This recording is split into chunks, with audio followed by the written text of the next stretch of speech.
a toda... Ahí está, Recording in Progress. Bueno, muchas gracias a Ana y a todo su equipo. Hay algunos de ustedes que conozco por ahí de otros espacios. Hace un ratito ahí vi que se conectó a Hernán también, que nos conocemos de otros lugares.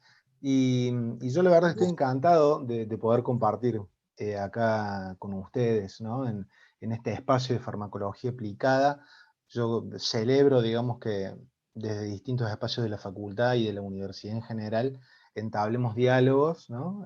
Porque, bueno, como se dice desde varios lugares, ¿no? Pero la salud es un campo demasiado complejo para que lo abordemos solamente desde una disciplina, digamos, ¿no? Y bueno, ahí está toda la teoría de la complejidad y muchos autores que vienen del campo de la filosofía, de las humanidades o de la sociología, un poco para señalar en esa dirección. Y es muy bueno que haya una retroalimentación virtuosa, ¿no? Como la que de forma optimista vengo viendo desde hace un tiempo, aunque mucho trecho falta, ¿no? Para lograr otros nuevos horizontes, digamos, en ese sentido. Más allá de los fármacos, me encantó, ¿no? Este ciclo de charlas que amplían la mirada, porque no solamente amplía la de ustedes, sino también la de nosotros mismos como pertenecientes a otros campos, ¿no? Uno trata de ejercer así un poco un rol de anfibio, académico, ¿no? Yendo y viniendo en diferentes áreas, e intercambiando y enriqueciéndonos.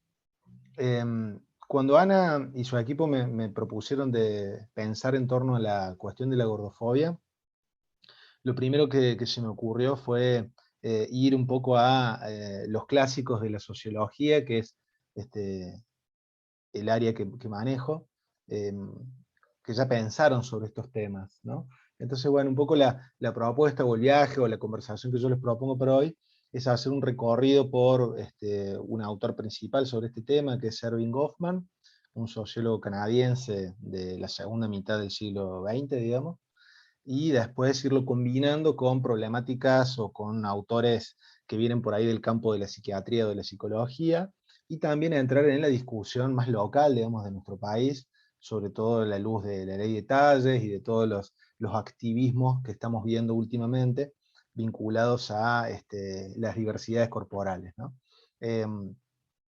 Que se inscribe, digamos, dentro de ella el nuevo siglo, ¿no? El siglo XXI, con todos sus desafíos, ¿no? Yo lo que les propongo, como tengo un estilo, en realidad, no sé cómo nombrarlo, entre irónico, humorístico, sumamente formal en algunas cosas, pero en otro muy flexible, yo les propongo que tomen la palabra directamente y que pregunten, que intervengan, ¿sí? Cuando ustedes lo crean conveniente. Yo por ahí voy a estar como enfocado en las placas, por si alguien llega a escribir en el chat, por ahí le voy a pedir una mano a Ana para que también tome la palabra y me diga, che, Martín, hay alguien preguntando algo o, qué sé yo, aportando algún comentario. Eh, Vamos a darle inicio entonces a la cuestión. Y, a ver, cuando hablamos de la perspectiva sociológica, o hablar de sociología, eh, yo siempre trato de esquivar una definición, porque tampoco el curso tiene que ver sobre qué es la sociología como ciencia, ¿sí? Solamente vamos a nombrar que, como muchas de las humanidades, fundamentalmente se construyó en los países centrales, ¿no? Como una disciplina, al igual que la historia o la antropología, y su objetivo fue sobre todo estudiar al nosotros social, a la sociedad desde un punto de vista interno, a diferencia de la antropología que estudiaba otros culturales o la alteridad cultural. Hoy en día esos límites están sumamente desdibujados, la verdad es que no nos importan mucho porque tendemos hacia la complejidad, digamos, y a una sinergia a nivel teórico y metodológico, que en todo caso está más centrada en resolver problemas que en defender una parcela disciplinaria, ¿no? Por eso yo, por ejemplo, me defino como un sociólogo con una perspectiva antropológica, ¿sí? En donde investigo temas de cuerpo, salud y alimentación, que son mis áreas un poco de experticia. Pero yendo a lo bien concreto, si bien podemos definir a la sociología como una ciencia, es decir, como un estudio sistematizado y metodológico sobre las sociedades humanas, sobre todo definimos la sociología como una manera de mirar las cosas. Por eso definimos la sociología más bien como una perspectiva sociológica. Y cuando caracterizamos esa perspectiva sociológica, tenemos que imaginarnos con la metáfora paradigmática de Thomas Kuhn, digamos, ¿no? Podríamos verlo como un cristal, como una determinada manera de mirar las cosas. ¿Vieron? Bueno, no estamos en la cátedra de oftalmología, pero ¿vieron que te ponen un cristal antirreflex y las capas de cristales? Bueno, la perspectiva sociológica estaría compuesta por 3 capas. Una primera capa que nos dice que tenemos que ver lo general en lo particular. Esa es una de las primeras características de la manera de mirar sociológica. ¿Qué significa eso? Que tenemos que identificar pautas de vida sociales observando ejemplos bien específicos y concretos, ¿sí? Porque la sociedad, en términos empíricos, no existe. En todo caso, una interpretación, una imputación de sentido que nosotros hacemos. Diferentes paradigmas van a nombrar la sociedad de diferentes maneras, ¿sí? Esa es una primera, entonces, cuestión para observar sociológicamente. Cuando empezamos a darnos cuenta de cómo esas categorías generales, ¿sí?, definen en parte nuestras experiencias, cómo la sociedad nos va influenciando, cómo muchas veces lo que nosotros creemos que es individual, en realidad vamos a ver que está fuertemente condicionado por el contexto. Vamos a la segunda, que esta es una de las que más me gusta. La perspectiva sociológica nos dice que tenemos que ver lo extraño en lo familiar. Básicamente, que las cosas no son lo que parecen, ¿sí? Cuando las cosas no son lo que parecen, uno se planta, se posiciona, se para frente a los objetos que queremos conocer, los sujetos, desde otro lado. Y entonces empezamos a tener la capacidad, ¿sí?, que la antropología la va a nombrar como la capacidad de extrañamiento, es decir, de una especie de inocencia, de sorpresa frente a aquello que tenemos naturalizado, para verlo desde otro ángulo, ¿no? Ver lo extraño en lo familiar, entonces es esta segunda capa de la perspectiva sociológica que nos permite entonces abandonar esa idea del sentido común, ¿no?, en donde creemos que decidimos todo lo que hacemos, por ejemplo, ¿sí? La sociología se pelea fuertemente contra el libre albedrío, es una discusión clásica de la sociología, la discusión entre agencia, capacidad de acción y estructura condicionante, ¿no? Esa sería una segunda característica de la mirada de la perspectiva sociológica. Y por último, entender que la individualidad siempre está en un contexto social, ¿sí? Acá hay muchísimo escrito sobre esto, pero el caso por excelencia es de un autor clásico de sociología, uno de los llamados, entre comillas, padres de la sociología, que fue Émile Durkheim, un autor francés, a caballo entre el siglo XIX e inicio del siglo XX, que en esa época Émile Durkheim se quería diferenciar de la psicología, ¿ok?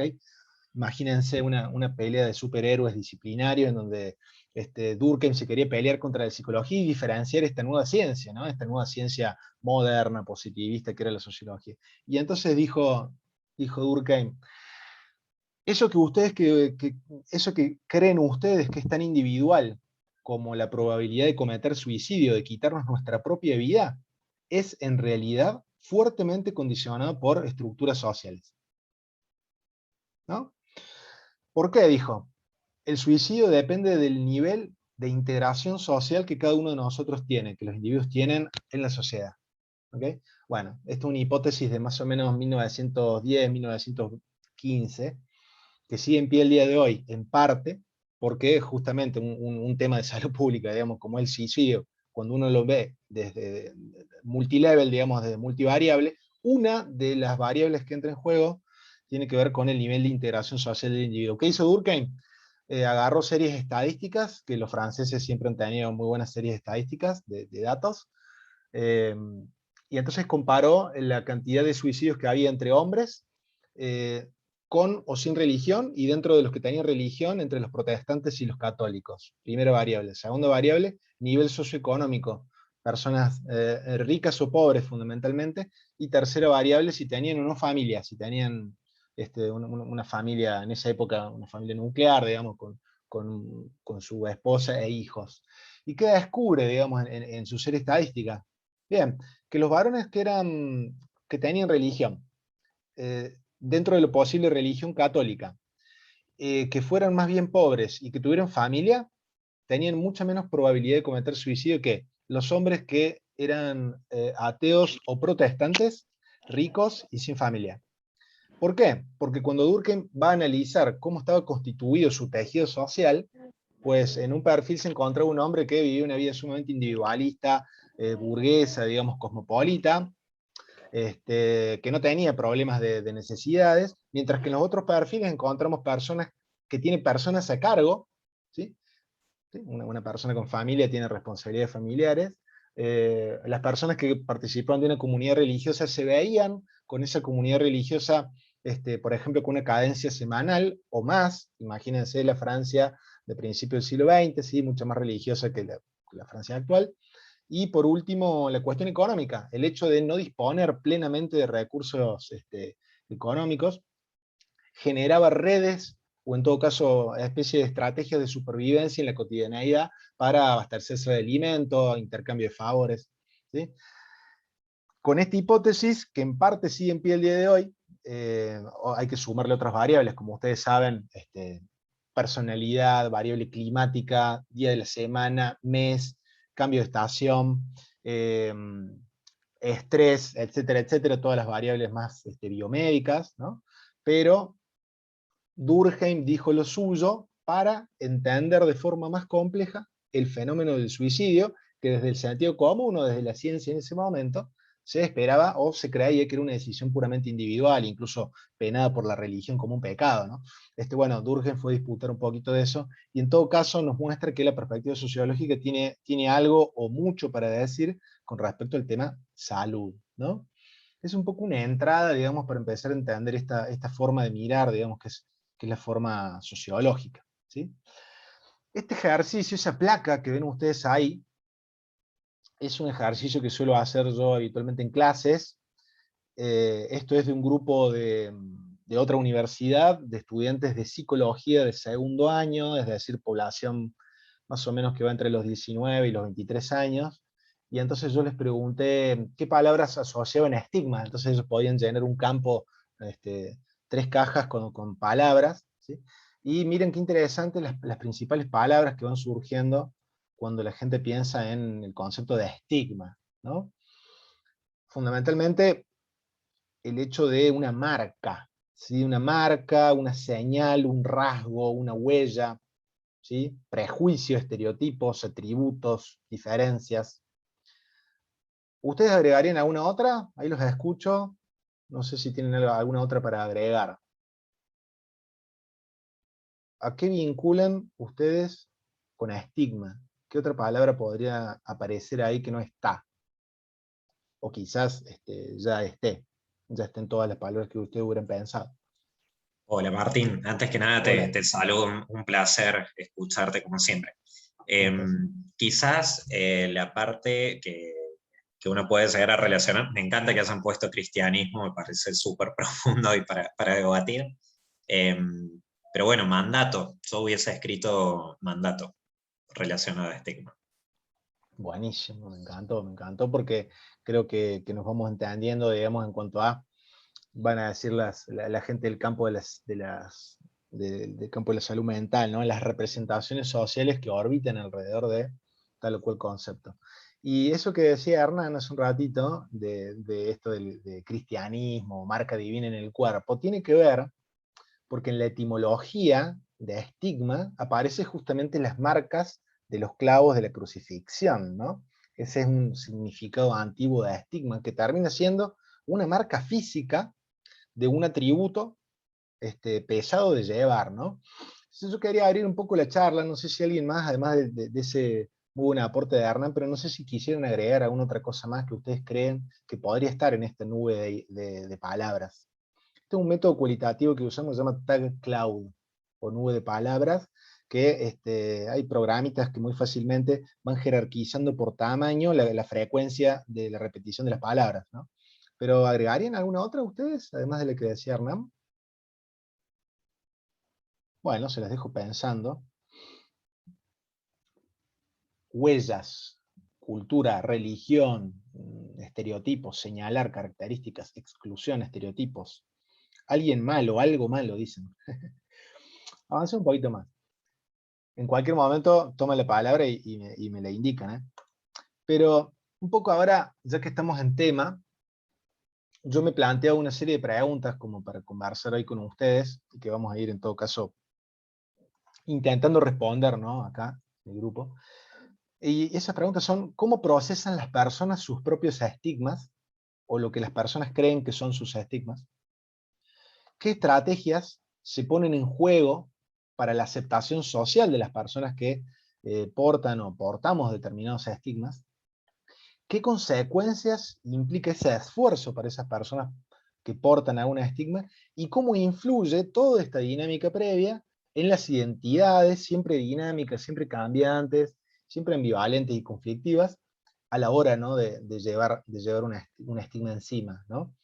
Cuando hablo así en primera persona es porque también, en mi caso en particular, de la lista de estigmas que puedo llegar a tener, creo que para el campo ahora de la salud, además porque esto lo charlo siempre en la maestría y ya la gente me conoce, pero en mi caso particular yo tengo diabetes tipo 1 desde los 9 años, es decir, que uso insulina y toda una cuestión ahí, como que sé, por vivencia propia, digamos, estos temas. Este, Además de conocerla a Ana, ¿no? También por eso, pero eso no se lo digan a nadie. Eh, ¿Cómo influye todo esto en las identidades de los sujetos, no? Bueno, digo, el planteo de Erving Goffman acá, que se los voy a ir presentando, es sumamente rico para entender sobre todo lo que en antropología llamamos la perspectiva émic, o el punto de vista del actor, la perspectiva del propio sujeto. No la perspectiva externa de quien ve al sujeto con un estigma, sino la perspectiva del propio sujeto estigmatizado y lo que tiene que hacer el sujeto estigmatizado para llevar, ¿no?, todo eso. Vamos entonces a presentarles un par de cosas, acá un par de datos también de contexto, un poco más desde el lado, si se quiere, más epidemiológico o de salud pública, ¿no? Estos son datos fácilmente accesibles, ahí están los links, ¿no? Pero digo, en Argentina, 6 de cada 10 adultos tenemos exceso de peso. Dentro de las niñas y niños en edad escolar, las infancias tienen 30% de sobrepeso y 6% de obesidad, y más de la mitad de nosotros tiene exceso de peso, ¿no? Sabemos que esto aumenta el riesgo de 200 problemas de salud, entre los cuales se destacan la diabetes. Bueno, ahí yo tengo una cuestión, justamente por lo que les contaba antes, si quieren después lo charlamos, pero me parece que diabetes tipo 1 y diabetes tipo 2 son francamente diferentes y habría que perfilar bien este, justamente las características y de qué se trata cada una de esas cuestiones. Me he cansado que me digan de niño, che, pero si vos no comías dulces y hacías actividad física, ¿por qué tenés diabetes? Bueno, para un niño de 10 años es difícil explicarle a un adulto que no conoce que la diabetes tipo 1 es un evento autoinmune, por ejemplo, ¿no? Y que tiene poco que ver con factores, digamos, hereditarios, o en menor medida que la diabetes tipo 2. Pero bueno, ahí lo pone el Ministerio de Salud, ¿no?, como diabetes, hipertensión arterial, ¿no?, enfermedades respiratorias crónicas, riñones, hígado y algunos tipos de cáncer. Sabemos que es un problema de salud crónico que claramente no viene de golpe ni se va de golpe. Y ese es el posicionamiento, al menos que uno ve en términos macro, de una primera aproximación sobre obesidad en Argentina. Datos oficiales están ahí, ¿no? Mi perspectiva sobre este tema no va a ser desde la medicina ni desde la ciencia de la salud en general, sino que va a ser una perspectiva socioantropológica, ¿ok? Y entonces estoy casi seguro, o no, no sé, de que por ahí va a haber algunos datos algo polémicos o algunas cuestiones que vienen de otro lado, ¿no?, que tienen que ver con enriquecer la discusión justamente. No sé si alguien quería decir algo porque escuché un micrófono abierto, pero encantado, ¿eh? Si algún comentario, ¿no? Fue alguien que justamente entró, pero bueno, de paso ya que interrumpí, la idea era que los participantes, digamos, puedan, así como lo dijo Martín recién, hacer preguntas también, digamos, u opiniones, ¿sí? Así que, nada, Sí, totalmente. bienvenidas sean las preguntas. Totalmente, totalmente. Estos datos oficiales, un poco para entrar en contexto, que son cosas que ustedes seguramente manejan con más precisión que yo, digamos, en términos de datos epidemiológicos. Pero bueno, yo les quería presentar sobre todo esta perspectiva de Erving Goffman, un sociólogo, bueno, ya fallecido, nacido en Canadá, muerto en Estados Unidos, muy reconocido en su época, ¿sí?, que fue, entre otras cosas, presidente de la Asociación Internacional de Sociología en los años 80, como un autor como muy consolidado, muy clásico de sociología, porque es un autor que a mí me interesa mucho, sobre todo cuando charlo con colegas del área de salud. Bueno, porque Erving Goffman pertenece dentro de los 3 paradigmas clásicos de ciencias sociales hay un paradigma del conflicto, un paradigma del consenso y un paradigma de la interacción. Pertenece a todos los análisis más de la interacción. ¿Qué significa eso? Que tiene una perspectiva bien micro, una perspectiva micro que le presta atención, por ejemplo, a las relaciones cara a cara, a cómo se dan las interacciones cara a cara, que es la unidad mínima de análisis en sociología de las interacciones cara a cara. Otras perspectivas como el funcionalismo de Parsons, por ejemplo, habla de subsistemas sociales, le presta atención a otras variables, o una perspectiva del conflicto del marxismo clásico, por ejemplo, va a haber la cuestión de la lucha de clases, ¿no? Y otro tipo de variables. Son 3 paradigmas distintos, complementarios, no hay ninguno bueno ni ninguno malo, simplemente sirven para distintas cosas. Goffman pertenece a ese paradigma, le presta mucha atención, por ejemplo, a el lenguaje gestual, a la interacción cara a cara de los sujetos, a la vida cotidiana, al lenguaje, ¿sí? Esas son sus principales variables. Y Goffman tiene varios libros, pero 3 principales, uno que se llama La presentación de la persona en la vida cotidiana, tiene otro que se llama Internados, que es una etnografía de él mismo haciéndose pasar por loco o por persona insana mental con un contrato secreto de confidencialidad entre su universidad y un centro, digamos, de salud mental, en donde él se hace pasar por loco, hace una autoetnografía durante un tiempo, en donde él va describiendo cómo lo van tratando a él como si él fuera un loco, no siéndolo. Bueno, pone como muy en suspenso cuáles son las categorías de normalidad y de patología y de lo patológico. Bueno, acá hay como una parte más Foucaultiana, si se quiere. Si no lo han leído, se los recomiendo mucho. Internados, se llama ese libro. Y este último que les quería presentar, obviamente no va a ser todo el libro, pero sí algunos fragmentos, se llama Estigma. Es un libro muy antiguo, ya desde 1963, pero bueno, la sociología tiene como otras temporalidades, ¿no? Por ahí hay cosas que siguen desgraciadamente muy actuales, ¿no? Y bueno, Estigma es de los 60, entonces la traducción en español es La identidad deteriorada, ¿no? En donde le explica justamente toda una caracterización sobre los diferentes tipos de estigma. Y ahora sí ya nos metemos en el tema, y una vez más les quería compartir estos datos hechos con el mismo grupo de estudiantes, 20añeros, en donde yo les pregunto por qué te han estigmatizado. Respondieron todos, ese es un primer dato, respondieron todos que habían sido en algún momento estigmatizados por algo, y miran las 3 principales palabras, remiten directamente al cuerpo, ¿sí?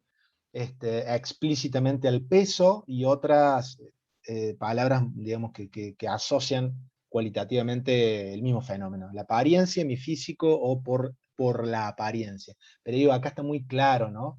Otros factores de discriminación fueron por el dinero, por la nacionalidad, por ser mujer, por tener un pariente judío, por tener el pelo corto, por tener tatuajes, por mi nariz, por mi orientación sexual, por mis bustos, por mis anteojos, por mi forma de hablar, por enfermedades, etcétera, que ustedes pueden ver ahí. Recuerden que todo este recurso lo tienen ya disponible, así que digo, relájense, no hace falta que tomen tanta nota, sino digo, conectemos ahora con esto que me parece sumamente relevante, porque cuando vemos esta foto estamos todos incluidos ahí dentro, por H o por B, ¿no? Pero de alguna manera vamos a estar dentro, y eso nos permite, empáticamente, conectar, ponernos en un segundo en los zapatos del otro, de los otros, o como más les guste, como ustedes prefieran, para entender esto de la alteridad, ¿no? Y de la estigmatización. Ahora sí, ¿qué ven ustedes ahí? ¿Qué pueden ver ahí?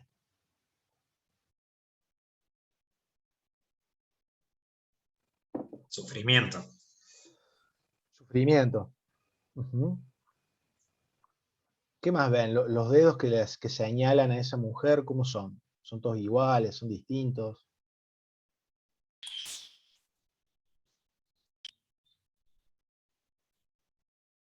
¿Qué dicen? A mí me da la idea de que las manos son todas diferentes, pero en realidad son como marcas. O sea, esas son las marcas que va a dejar en la persona, como lo Wow, que se mirá vos. refiere al estigma.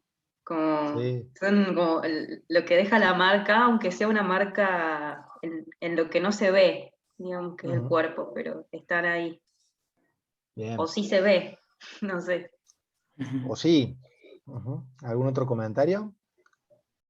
Yo veo como mucha soledad, veo muchas personas en la imagen, pero a la vez una sola. Ujú. Muchas personas con esas manitos, digo, señalando a una sola persona. Sí. La verdad que cuando uno, obviamente que le elegí a propósito, ¿no? Como por un disparador algo conflictivo esta imagen, pero vemos todo eso que ustedes están diciendo, vemos este, discriminación, digamos, vemos gordofobia acá, y ya vamos entrando en tema, ¿no? Y vean que esos dedos vienen de todos lados, ¿no? No es solamente de una cierta manera, sino que en todo caso vemos personas a las que solamente se les ve su dedo índice, ¿no? Digo, esto tiene un significado, porque no sabemos si son plenamente personas esos otros manos que están ahí señalando. Bueno, vamos a tener que en todo caso preguntarnos qué es una persona, o en todo caso repensarla desde la perspectiva sociológica. Para Goffman, él hace una etimología de la palabra persona, y cuando uno hace una etimología, un rastreo cronológico del término, persona significa máscara, ¿sí? Persona hace alusión a los roles sociales como máscaras. No en el sentido, vieron cuando decíamos, uy, ese es un careta, se le cayó la máscara, es re falso, sino en el sentido de decir que todo el tiempo estamos portando máscaras, que son en realidad nuestras identidades, y por lo tanto, las identidades son sumamente dinámicas, que se van alternando, superponiendo como en mosaicos, ¿sí? Y eso explica cómo es posible que yo en este momento esté en rol docente, pero si estuviera en Ana en otro contexto estaría en rol colega, o si estuviera con Ana en otro contexto estaría en rol paciente, y Ana estaría en rol médico, y a veces cuando salgo de la habitación estoy en rol padre, o pareja, o hijo, o hincha de Belgrano, ¿sí? O heterosexual, qué sé yo. Y mil identidades que van a ser las que nos van a ir constituyendo en la complejidad de nuestra identidad. La identidad no es una sola, en todo caso es una argamasa sumamente compleja de un montón de hilos, una madeja de hilos de todos colores, en donde a veces se muestra uno y se oculta otro, o en donde a veces adrede intentamos mostrar o cubrir, ¿no? Esa es una manera un poco más dinámica de pensar las identidades, sobre todo para ir en contra de la estigmatización de determinados estigmas, o de determinadas partes de esas máscaras que forman parte de nuestra identidad.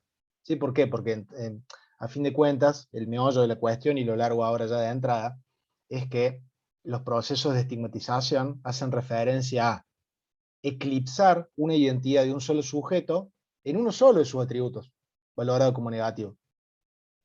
¿Sí? Y ahí está el meollo de la cuestión. Lo que nosotros podemos hacer para deconstruir, para desactivar, para tensar esa dinámica y ponerle un freno, es decir, mira, primero, veamos por qué esto debería ser un atributo negativo para empezar. Y segundo, mi identidad es mucho más que el hecho de que yo tenga diabetes, ¿sí? O de que sea hincha de Belgrano, digo, para los que me van a hacer bullying ahora de que la taza está fría y todo eso. Digo, un poco para poner un poco de ironía, pero digo, nuestras identidades son sumamente complejas y múltiples, ¿no? Y entonces, cuando uno la ve desde ese lado, se va cayendo, implosionando, digamos, los mecanismos de estigmatización, ¿no? Un poco uno le corre, digamos, ahí, se ubica desde otro lado. Cuando hablamos de estigma, ahora sí, ya yendo al texto más preciso de Goffman, hablamos de, bueno, estos atributos considerados negativos, eso es un estigma. Cuando uno entra en contacto cara a cara con personas, por una lógica de economía psíquica, de economía mental, tendemos a vivir por inferencia. ¿Qué significa eso? Que cuando nos cruzamos con alguien, inmediatamente intentamos etiquetarlo, esto se llama teoría del etiquetaje, en función de nuestras experiencias previas. Y eso funciona hasta nuevo aviso, ¿sí? Eso implica que juzgamos muchas veces por las apariencias, y esto funciona de manera inconsciente. En todo caso, la clave de la cuestión está en darnos cuenta y empezar a tener una segunda o una tercera imagen, o una cuarta, o todas las que hagan falta, digamos, sobre ese otro. Goffman habla o propone que existen identidades sociales virtuales e identidades sociales reales. Él escribió esto en 1963, no existían las redes sociales, pero la misma lógica ya estaba presente porque la lógica no ha cambiado. Uno intenta, todos nosotros como sujetos intentamos proyectar una identidad social para que nos vean de determinada manera. Eso es lo que Hoffman llama identidad social virtual. Mientras que la identidad social real es realmente quienes somos, ¿no? Por otro lado, queda ahí plantea la pregunta si realmente podemos llegar a descubrir quiénes realmente somos, ¿no? O quiénes vamos siendo, siendo la identidad una forma muy dinámica, como decía antes, ¿no? De construcción y que va cambiando a lo largo del tiempo. Por otro lado, Goffman nos dice, ojo porque no todos los atributos son estigmatizables en todas las sociedades, en todos los momentos en particular. ¿Sí? Hay atributos que hoy consideramos un estigma que antes no lo eran por ahí, o viceversa. ¿Sí? Cuando vemos las ciencias de la nutrición, específicamente el campo de la antropología y la alimentación, por ejemplo, los trabajos de Patricia Aguirre, cuando vemos los modelos corporales a lo largo de las décadas, ¿sí? O incluso en el siglo XIX o antes, los modelos corporales femeninos tenían un IMC que hoy catalogaríamos como de sobrepeso 1, por ejemplo, ¿no? O más. Lo mismo para los hombres, lo que pasa es que la gordura en otras épocas era una señal de estatus económico y de abundancia, ¿no? Digo, por eso los atributos estigmatizables también son socialmente construidos e históricos, ¿ok? De la misma manera que el uso, por ejemplo, de aros o de ornamentos corporales para varones, ¿sí? No era lo mismo usar un aro en la oreja izquierda en los años 80 que hoy, creo que hoy está casi invisibilizado, a nadie le importa, ¿no? Pero en la década de los 80 llevar un arito en el lado izquierdo del lóbulo para un varón era una señal indirecta, por ahí o se leía dentro de algunos códigos como una pertenencia como homosexual, digamos, ¿no? O en todo caso los otros interpretaban que así era. Digo, recuerdan cuando se armó todo el escándalo, me acuerdo cuando yo era niño con Diego Maradona, ¿no? Cuando usaba aros, ¿no? Y se daba besos con algunos amigos, todo un escándalo. Bueno, creo que tenía algunas cosas más claras que nosotros en su época. Con todo, digamos, el estigma se entiende como una clase especial de relación entre un atributo y un estereotipo. Eso es el estigma, ¿sí? Es una caracterización negativa, ¿sí? De un atributo con respecto a los estereotipos, con respecto a la lectura que se hace de ellos. Esa es la definición estándar, digamos, clásica de estigma. Ahora bien, pensemos, vayamos a estigmas un poquito más sofisticados. Y acá en esta parte del texto, Goffman dice que existen personas desacreditadas y personas desacreditables. ¿A qué se refiere con esto? O a estigmas desacreditados y a estigmas desacreditables. Si a mí me falta un brazo, ¿ok? O si tengo obesidad mórbida, es un tipo de estigma sumamente visible en el espacio público, ¿ok? Eso sería para Goffman los perfiles desacreditados. Ahora bien, si yo soy un expresidiario, ¿sí? Pertenezco al colectivo queer, ¿sí? Y soy anarquista en la Argentina de 1910, son estigmas que lo eran para la época, pero que no eran inmediatamente visibles, ¿sí?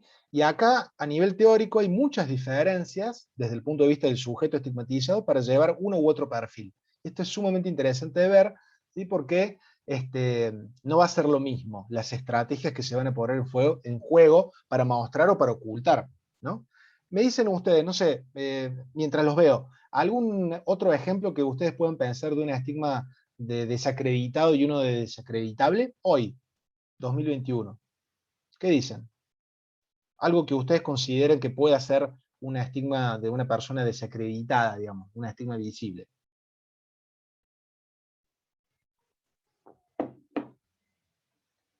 El color de piel, por ejemplo. Sí, el color de piel es uno de los clásicos estigmas, digamos, porque hay una visibilidad clarísima, digamos, ¿no? ¿Y de desacreditable?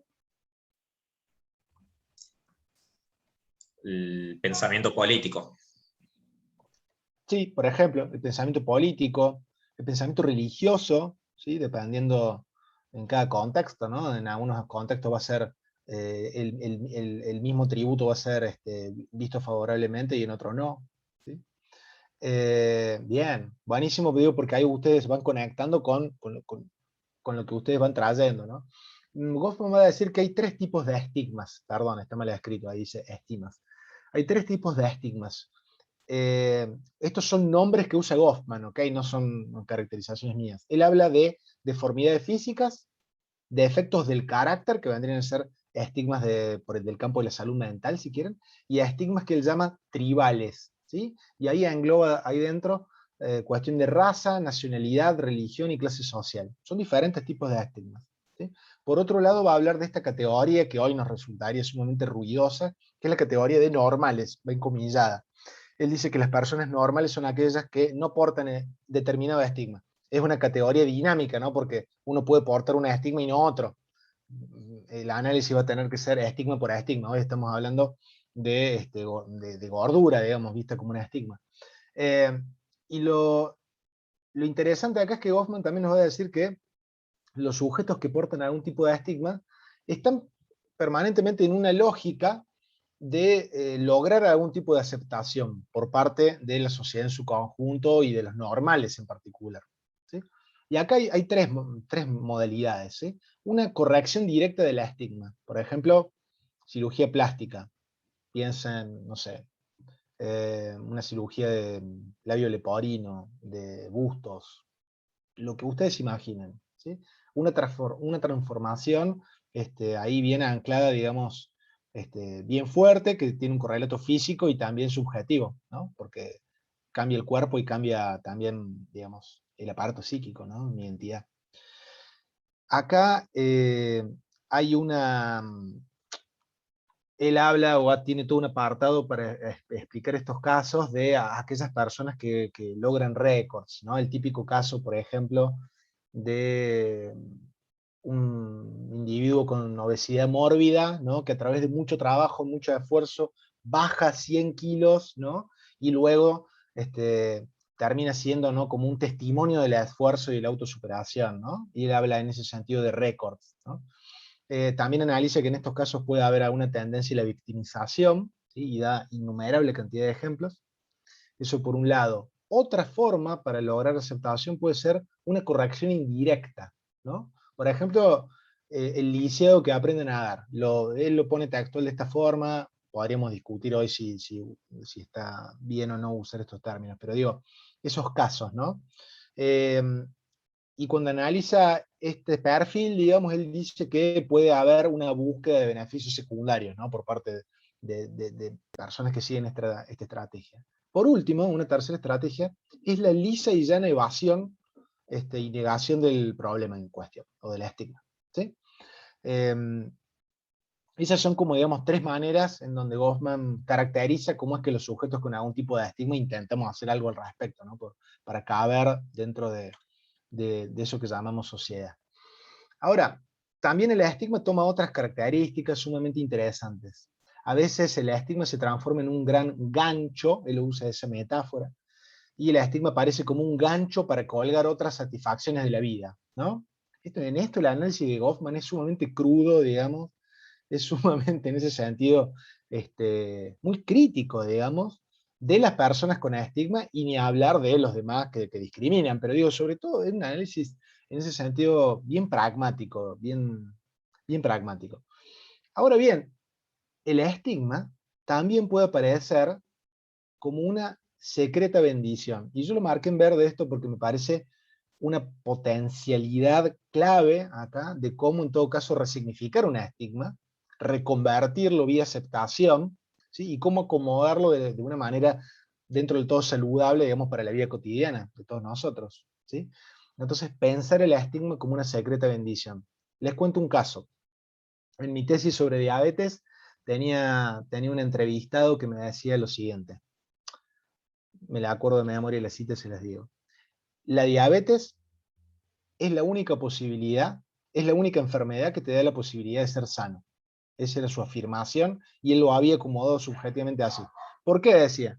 Porque no es que yo lo quiera, pero yo tengo que llevar sí o sí una alimentación saludable, pauta de vida saludable, ¿sí? Y después de haber visto, me decía, muchas otras enfermedades, cuando uno sigue la pauta, digamos, para una diabetes más o menos controlada, es la única enfermedad que te da la chance de ser sano.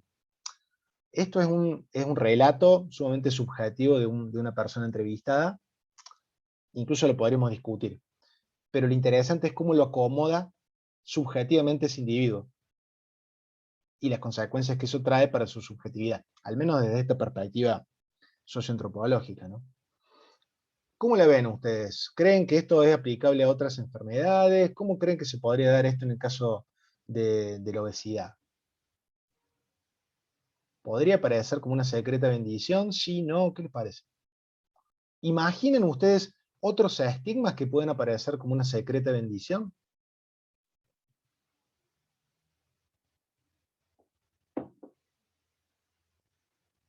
Se quedaron pensando. Bueno. Yo justo vi, antes de entrar acá, estaba escuchando a Nati Peluso y me gusta ver los comentarios de YouTube y por ahí alguno de los comentarios decía, eh, escribiendo una de las letras de la canción, que creo que dice ella, gracias a mi celulitis y a mi grasa estoy más deliciosa, una cosa así.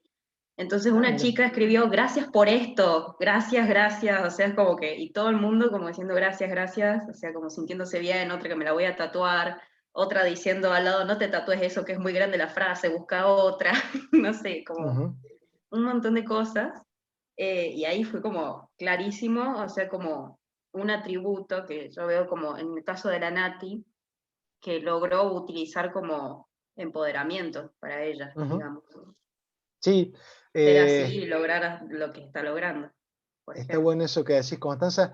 Goffman por ahí en el 63 no se usaba tanto el término empoderamiento, pero cuando habla de secreta bendición, estamos hablando de lo mismo, me parece, en el sentido de resignificar positivamente algo que originalmente venía estigmatizado negativamente.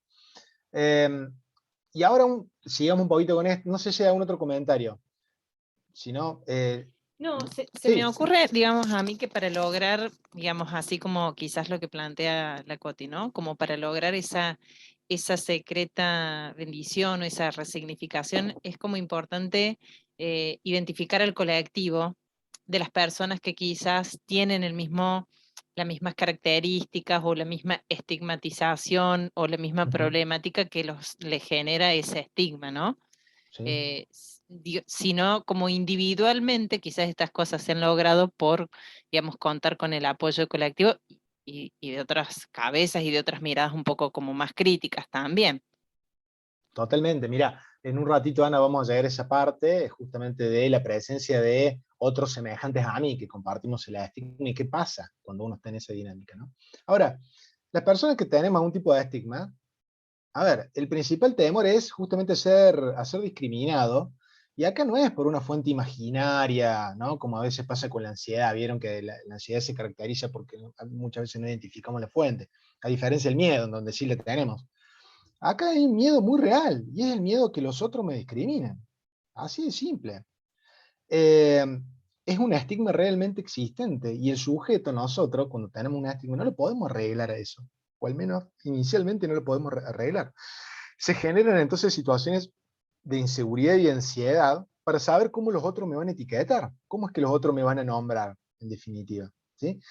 Cuando decimos ahí en la última parte de la placa, sentirse en exhibición en situaciones de interacción mixta. Interacción mixta se refiere a la interacción de sujetos estigmatizados con sujetos normales, entre comillas, ¿no? Y acá hay un enorme monto de estrés, ¿sí?, por parte de los sujetos estigmatizados en intentar controlar la impresión que emitimos hacia los demás. Esto de lo que Goffman tipifica como identidad virtual que uno intenta proyectar, ¿sí? Y bueno, y ahí usaremos ropas oscuras o a rayas verticales, ¿sí? O ropas anchas, o veremos las estrategias, dependiendo de nuestro estigma, ¿no? En el caso de la gordura, pueden ser esas, ¿no? Ahora bien, pasan otras cosas también, ¿sí? Ahí después la leen a la nota, está buenísima, ahí en Diario Contexto. Ese stencil en la calle dice, a la mierda los estándares fascistas de belleza. Y ahora entramos en otro tema, justamente, que era un poco lo que había planteado Ana hace un rato.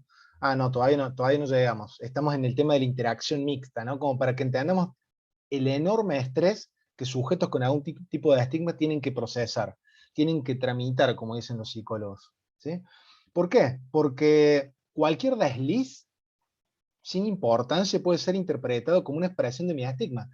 Piensen en el caso de ex enfermos mentales que temen involucrarse en una discusión en la calle por temor a ser malinterpretados y reestigmatizados. ¿Sí? Hay innumerable cantidad de ejemplos sobre este tipo de acciones. Piensen en expresidiarios, ¿sí? Personas que han estado presas, que temen involucrarse, por ejemplo, en una situación de robo en la calle y se autocontienen para no ser parados por la policía. ¿Sí? Les digo una, piensen en la problemática de salud trans, ¿sí? De acceso a la salud trans, piensen en las barreras que la población trans tiene, ¿sí? Cuando va a un centro de salud y le leen el nombre del DNI viejo, ¿sí? Dan por hecho de que son, por ejemplo, trabajadores sexuales, dan por hecho las ETS o las ITS, y un montón de cosas que se presuponen y que generan montos grandes de ansiedad en esas interacciones mixtas. ¿Sí? ¿Cuál es la reacción por parte del sujeto estigmatizado? Va a estar pendulando habitualmente entre un retraimiento y agresividad, entre la reserva y el posicionamiento fuerte y agresivo con mucha presencia para sostener su identidad. ¿Sí?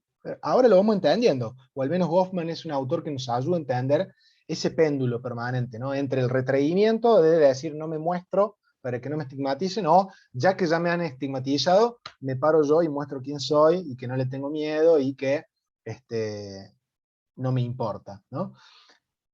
La interacción que se da en esas situaciones mixtas, y bueno, va a ser compleja, incluso violenta, ¿no? Los sujetos estigmatizados en situaciones mixtas implican o tienen que poner un monto de ansiedad por delante muy fuerte, una carga de ansiedad muy, muy fuerte, ¿no? Desde el punto de vista de los normales, entre comillas, van a ver un sujeto o demasiado tímido o demasiado agresivo. ¿Sí? Y ahora estamos entendiendo por qué, el porqué de esa dinámica, en todo caso. Piensen ustedes cuando interaccionan con pacientes o con cualquier persona que porta algún tipo de estigma. ¿Sí? Vamos a avanzar un poquito más porque hay mucho acá para hablar, y a mí, digo, ya para vincularlo un poquito más con áreas de salud, digamos, con áreas más de salud integral, ¿no? Estos altos montos de ansiedad también se pueden relacionar con lo que otros autores han nombrado como estrés crónico, y en particular una categoría muy interesante que es el estrés de las minorías. No sé si ustedes conocen esa tipificación, pero bueno, hay varios estudios que indican, por ejemplo, que la colectividad, digamos, personas pertenecientes a las colectividades LGTBIQ+, con una lógica de permanente discriminación sobre ellos, desarrollan esto que está tipificado como estrés de las minorías, ¿no? Y que eso luego, como ustedes pueden imaginar, termina repercutiendo en los estados de salud global de esa población, ¿no? Bueno, acá también se da lo mismo, digamos, para el caso de personas con gordura y que se sienten estigmatizadas por eso, ¿no? Ahora sí, Ana, llega un poco lo que vos decías sobre, bueno, ¿qué pasa con los pares, no? Bueno, Goffman le dedica muchas páginas para entender dos roles o dos tipos de personas, el igual y el sabio, ¿sí? Los iguales o los sabios son personas benévolas, que no me estigmatizan, ¿sí? Los iguales son los que comparten el estigma conmigo, son otras personas, por ejemplo, con gordura, son otras personas con algún otro estigma, ¿no? Y ahí, entre iguales, es que puede surgir la posibilidad de que se conformen comunidades, ¿sí? Pero al costo, miren cómo lo dice, al costo para quien participa de estar rodeado de otros estigmatizados que a su vez reproducen la percepción de ser estigmatizados. ¿Sí? ¿Por qué? Bueno, porque comparten justamente ese envoltorio común, ¿no? Y acá, bueno, es un análisis, como ven ustedes, muy crítico.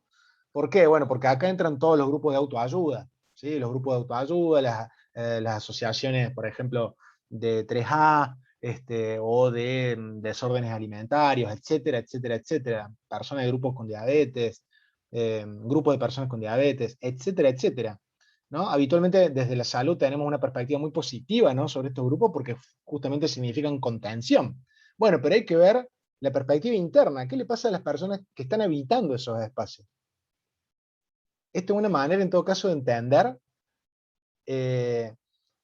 lo que, digamos, el disgregamiento de esos grupos, o la falta de adherencia en la participación de los grupos de ayuda mutua. ¿Por qué? Porque si vos tenés un estigma, está bueno conocer a otros, pero no está bueno toda tu vida estar con esa etiqueta y participar de comunidades que te vuelven a recordar permanentemente de que sos gordo. Dato muy interesante para entender, y ahora lo vamos a ver en un ratito, por qué en algunas etapas de la vida los sujetos con algún estigma participan de estas comunidades y en otro momento de la vida no. Es más, no quieren saber nada. ¿Sí? Esto es lo que más adelante vamos a ver como carrera moral. Ya lo vamos a ver en un ratito. Vamos a los sabios. ¿Sí? ¿Quiénes son las personas sabias para Goffman? El rol de la persona sabia. Los sabios son, miren cómo lo define, personas normales, entre comillas, o sea que no tienen el estigma, pero que por su situación laboral, por ejemplo, conocen ese mundo secreto del estigmatizado y empatizan con esa causa. Son solidarias con esa causa, son aliados. Por todo eso también gozan, ¿no?, de una aceptación al cortés, a ver, hay una cortés pertenencia al clan, hay una aceptación de esas personas, ¿sí? Por ejemplo, los profesionales de la salud que trabajan en asociaciones de personas con X enfermedad, ¿sí? Muchos de ustedes, ¿no?, cuando participan en asociaciones de pacientes, etcétera, ¿sí?, gozan de ese prestigio porque ustedes no tienen esa patología, pero sin embargo solidarizan con la causa, ¿no? Y ahí hay una lógica de cordialidad, ¿sí?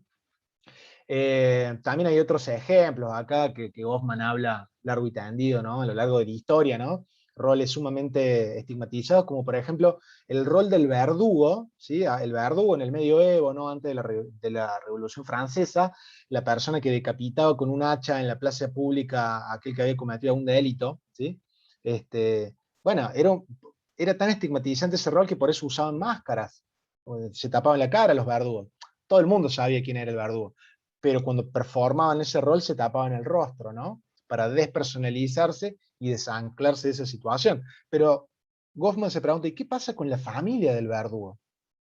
La mujer, los hijos, los nietos, los primos, el hermano. Bueno, sabios, son personas que comparten y de alguna manera colaboran, ¿sí?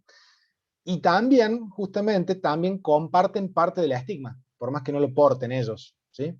Bueno, acá aparece toda una cuestión que Goffman tipifica como un culto del estigmatizado, ¿no? Y eso es muy interesante también, ¿no? Personas que embanderan una causa ajena, ¿no?, por ser solidarios con ella. Y esto es muy, muy loable, ¿no? Bueno, él lo nombra de esta manera, ¿no?, como un culto del estigmatizado, como de manera positiva, ¿sí? En donde el sabio muchas veces sale al cruce, sale a la defensa, digamos, de los estigmatizados, cuando los normales intentan estigmatizarlos, ¿sí? Bueno, un poco esa es la dinámica. Por ahora vamos terminando esta parte, ya un ratito vamos a terminar esta parte y después vamos a echar un rato más, pero cuando Goffman tiene otra categoría muy interesante que habla, que es la categoría de carrera moral. Carrera moral, piénsenla como una categoría que da cuenta del proceso a lo largo del tiempo de un recorrido como persona con un determinado estigma, con sus altibajos, con sus ciclos, con sus momentos, ¿sí? Nunca es lineal, es una perspectiva sumamente artificial y poco realista. Goffman dice que las personas pasan por diferentes momentos en lo que es esto de la aportación de su estigma. Pero hay momentos claves que en general se repiten y que toda persona con un estigma la ha atravesado, sea el estigma que fuera.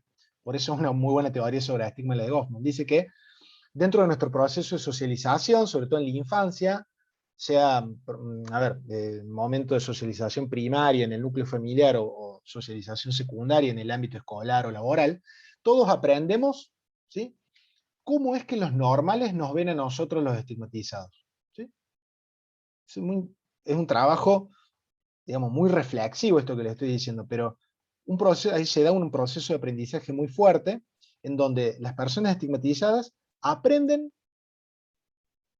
cómo son vistas por parte del resto de la sociedad.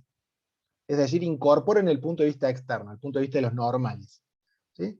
Una persona con gordura aprende y sabe cuáles son las palabrotas que les van a decir otros sujetos cuando se burlan de su gordura. Van a entender el punto de vista externo, ¿sí? Es un primer paso dentro de lo que es esto de la carrera moral. Y un segundo paso es que justamente los sujetos con alguna estigma somos muy conscientes y aprendemos las consecuencias de cada estigma, ¿sí?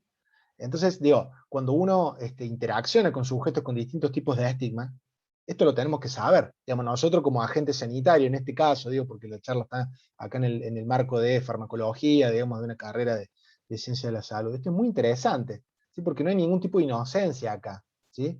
Y entonces hay que ser como muy delicado a la hora de la interacción, ¿ok? Puede haber a su vez, dentro de esa carrera moral, diferentes momentos o ciclos de afiliación. ¿A qué se refiere con ciclos de afiliación endogrupales? En donde un sujeto decide participar de la comunidad de personas con celiaquía, o donde un sujeto decide participar fuertemente de una asociación de personas con diabetes, o de una comunidad de militancia gorda, ¿no? Como se dice ahora, digamos, como ellos mismos se nombran. Pero también hay momentos de rechazo al grupo, ¿sí? Y esto es una parte que no se dice mucho, pero como esto es un altibajo con diferentes momentos, ¿sí? Y tiene que ver con cómo va siendo la identidad del sujeto en determinado momento, a veces tiene como respuestas más solidarias con el propio grupo, y a veces tiene respuestas de rechazo, ¿no? Sea como fuere, cuando el propio sujeto con un estigma reflexiona sobre su propia trayectoria portando ese estigma, ¿sí? Logra una mejor comprensión de todo el fenómeno, de su relación consigo mismo, con las personas normales, con aquellos que son iguales a mí y con los llamados sabios, ¿sí? Esto se puede dar de muchas maneras, a través de la experiencia directa, a través de también experiencias con literatura, leyendo otras historias de otras personas, viendo películas, escuchando historias, ¿sí? Pero digo, el tema de la carrera moral nos permite entender de manera bastante compleja, espero que se haya entendido, los altibajos que hay, ¿sí? Porque no es que estamos todo el tiempo con la camiseta puesta, de, yo tengo diabetes, no, o yo soy gordo, no. Va a haber altibajos en esto de la aceptación y el rechazo, ¿sí? Bueno, un poco esa pregunta, ¿no? ¿Cómo actualizamos ahora nosotros la discusión sobre gordofobia en Argentina? Ya me queda poco tiempo, pero fundamentalmente me parece acá central hablar del tema de la ley de talles, al menos muy brevemente. Creo que todos ustedes conocen que en el 2019, digamos, desde el 2019 existe la Ley Nacional de Talles, y que se ha implementado hace bastante poco, en junio de este año, pero medio que estamos en veremos, ¿no? En cuanto a la aplicación real de esta ley, que es un tema sumamente sensible, digamos, para personas gordas, sobre todo para mujeres, ¿sí? Y por eso ustedes ven en el espacio público, digamos, toda la militancia que hay al respecto, para visibilizar, para que haya, justamente para que se vean otros cuerpos no hegemónicos en los medios de comunicación, ¿no? Y enlazan fundamentalmente con esta lucha y con esta ley, ¿no? Que es una gran cosa sumamente positiva de la Ley Nacional de Talles. Yo he pensado también otras estrategias u otras cuestiones. Estaba viendo algún material oficial del INADI, que ahí les dejo la fuente por si le quieren ver, y desde el INADI un poco proponían pensar la gordofobia alrededor de 4 ejes: las problemáticas de estigmatización, de violencia, de discriminación y de patologización, como 4 elementos distintos para pensar la gordofobia, ¿no? La discriminación por ser gordo o gorda, desde esos 4 planos. Hoy hemos visto sobre todo el tema de estigma y discriminación, pero bueno, también hay que ver todas las cosas que están sucediendo en cuanto a violencia, ¿no? Y sobre todo, un tema que creo que es para mí el más espinoso de todos, para hablar con colegas del campo de la salud, que tiene que ver justamente con la patologización o no de la gordura, ¿sí? O de ciertos tipos de cuerpos, porque ahí ya empezamos a ver, digamos, cuánto se tiene que meter o no la medicina, digamos, en el ordenamiento de nuestro cuerpo, ¿no? Que bueno, ahí ya estoy aprovechando de encender algunas mechas para charlar algo ahora en los últimos minutos con ustedes. No sé si nos va a dar el tiempo, Ana. Yo había pensado, no sé, abro a la discusión acá si quieren que veamos un material, pero dura 9 minutos. Y si no, bueno, seguimos la charla ahora. No sé, vos decime. ¿Qué les parece? No sé, como a ver si quieren, digamos, ¿cuántos minutos son, Martín? Son 9. Bien, lo podemos, digamos, sería, digamos, como ya entrando en la última etapa. Sí, es lo último. Sí, sí. Bueno, si les parece, ¿están de acuerdo? Por ¿Lo mí podemos sí. poner? Dale, De acuerdo, ¿alguien, claro. Sí. ¿alguien ya lo ha visto? Eso les quería preguntar si alguien ya lo ha visto este video. No, yo no lo vi. Yo Bueno, no. dale. Acordate, Martín, de compartir abajo el sonido cuando compartís pantalla. Si lo tenés abierto, compartir con audio. Dale, voy a ver si me sale porque la verdad es que... Tenés abierto el video y cuando seleccionas digamos, el link con YouTube, abajo hay un cuadradito chiquitito, abajo a la izquierda, que dice compartir sonido. Bueno, dale, a ver. Creo que me va a salir. A ver, pausa.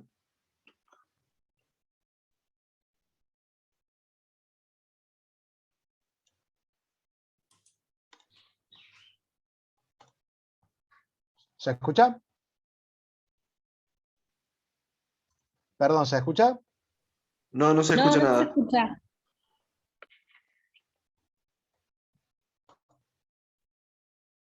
¿No? ¿No se ¿Querés escucha? pasar No, el no. link? Si no, y lo Dale. pasamos. Sí, yo les paso el link, así lo hacen ustedes, que seguro la tienen más clara. Tengo este problema habitualmente, disculpen, pero bueno. No tiene desperdicio el video y creo que un poco va a disparar para conectar algunas aristas de la charla, ¿no? Que venimos teniendo recién. Ahí se los acabo de pasar por el chat. Ana, ¿lo pones vos? Quien Sí, a pueda. ver.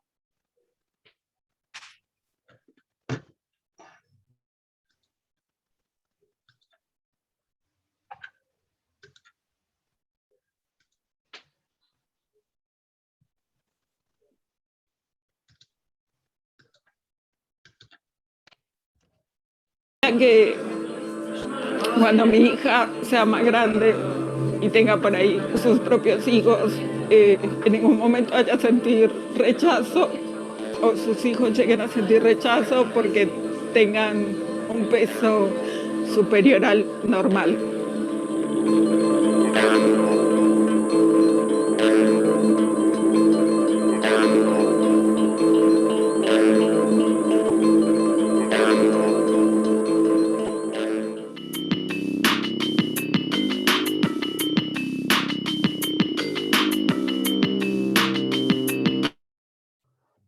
Bueno, ¿cómo están? ¿Qué les pareció? Porque yo sé que puede ser muy movilizante, o al menos a mí me desacomodó 4 estanterías que tenía por acá.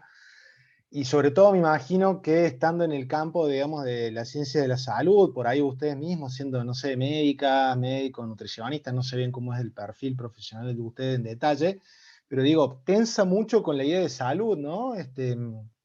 ¿Cómo lo vieron? ¿Qué les pasó cuando vieron esto? Me encantó el video. A algunas de las personas que aparecían yo les conocía, así que bueno, ya las vengo escuchando hace un tiempo.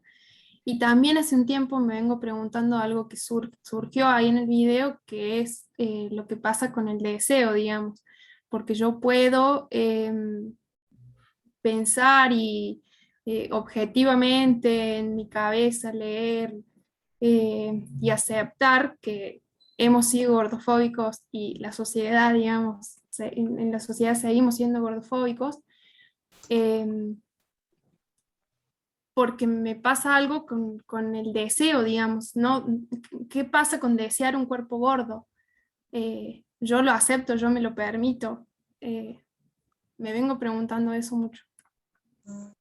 Bueno, son temas que también está bueno el área, digamos, la salud mental o de la psicología, digamos, para ver qué nos está pasando con el deseo. Hace poco tengo unos colegas que están haciendo un estudio epidemiológico sobre el miedo a engordar durante la pandemia, ¿no? Recordemos que somos un país que tiene los datos que tiramos al inicio, más de la población total, más de la mitad más uno, tenemos 1 kilo de más, ¿no? Para empezar.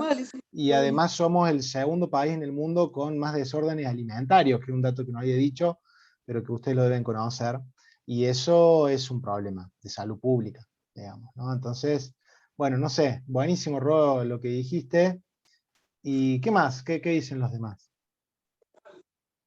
Yo, algo que sucede mucho, al menos noto dentro del proceso de construcción, que es medio también tratado adentro de esto, es como cuando yo voy intentando sacarme de adentro lo que es ser gordofóbico y también reconocerme con amor propio hacia mi cuerpo y lo que sea, y al de otros, viene también esta duda en cómo lograr eventualmente qué es lo que me gusta y qué es una fobia, qué es decir, a mí me gusta esta persona, a mí tengo este perfil armado de un tipo de persona que me gusta, y que es un problema social, como esto es gordofobia, esto es homofobia, esto es el nombre que quieras ponerle a esto. En el video justamente también se mencionaba un poco, yo lo había visto, es muy interesante. Pero bueno, es como lograr romper con ese esquema de decir, bueno, estos son mis gustos, pero no vienen sesgados por un golpe de lo que la sociedad me diría cómo debería ser. No sé si estoy siendo muy claro, creo que me perdí un poco. No, te entiendo lo que decís, y creo que si hubiera una respuesta clara, no tendríamos tantos problemas, ¿no? Sobre lo que vos planteás. Yo sí te puedo decir algunas cuestiones desde el campo mío, que es la sociología, y la sociología una vez más ahí, ¿no? Como tirando varios baldazos de agua fría a la vez, pero hay estudios justamente de lo que hablamos antes con Ana sobre Pierre Bourdieu, digamos que es un autor de la sociología clásica, que yo sé que ustedes lo vieron muy bien con Alicia Gutiérrez, pero que se habla de las lógicas, por ejemplo, de la constitución de las parejas y las lógicas matrimoniales a nivel social. Es terrible, ¿no? Porque terrible en este sentido. Hay series estadísticas que más o menos indican de que las personas tendemos a elegir una equivalencia de clase social y de corporalidad. Básicamente eso. Hay pautas de los franceses, lo han estudiado esto a morir. Las mujeres, por ejemplo, dentro del sistema heteronormado, digamos, de parejas mujeres y hombres, las mujeres tienden a elegir hombres 3 centímetros más altos, por ejemplo, de mayor edad. Está recontra estudiado esto, y es varios baldazos de agua a la vez, ¿no? Eso le puedo decir desde este lado, digamos. Una vez más, volviendo a la mirada sociológica. Somos seres en contexto, lo que pasa es que muchas veces es difícil, o incluso hay gente de salud mental acá, de psicología o psiquiatría. Pregunto, ¿no? Pero bueno, lo que van a decir desde esa área es como lo horroroso, ¿no? Uno no lo quiere ver, o no lo puede ver, y entonces no lo ve, lo elude de alguna forma, pero tiene que ver en muchos casos con reglas que tienen que ver con nuestra socialización y con lo que nosotros consideramos como lo obvio, como el sentido común, ¿sí? El sentido común que cada uno de nosotros porta.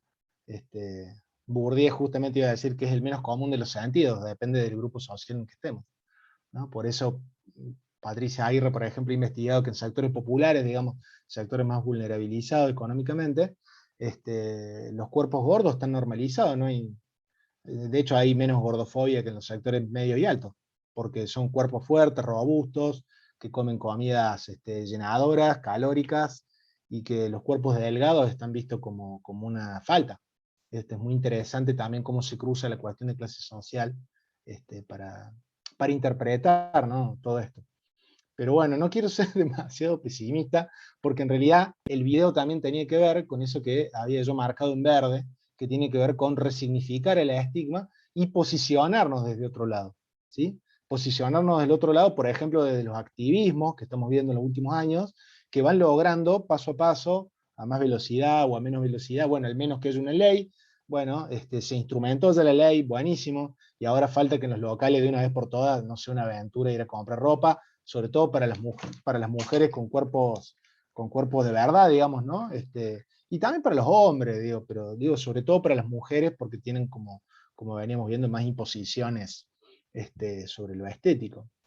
¿Qué otras cosas pudieron ver? ¿Qué otras reflexiones les disparo? Ya son las 18:35, no sé, Ana, vos manejás los tiempos, yo, por mí, me encanta la charla, pero no sé realmente cómo están con No, eso. podemos seguir, de hecho, un ratito más. A mí me llamó como mucho la atención en algunas partes, como, digamos, planteado en primera persona por ahí el sufrimiento del estigma, ¿no? Y creo que había una de las chicas que decía como que dejen de joder con la salud, con la salud, con la salud. Entonces, eso es lo que me genera, tampoco esperando un poco, digamos, que desde esta mirada podamos dar respuesta a un problema como tan complejo, pero genera mucho la atención, digamos, trabajando en el ámbito de la salud y sabiendo todo esto cuando vos empezaste, digamos, el problema del exceso de peso en términos, digamos, de salud, de cuestiones reales y bien estudiadas,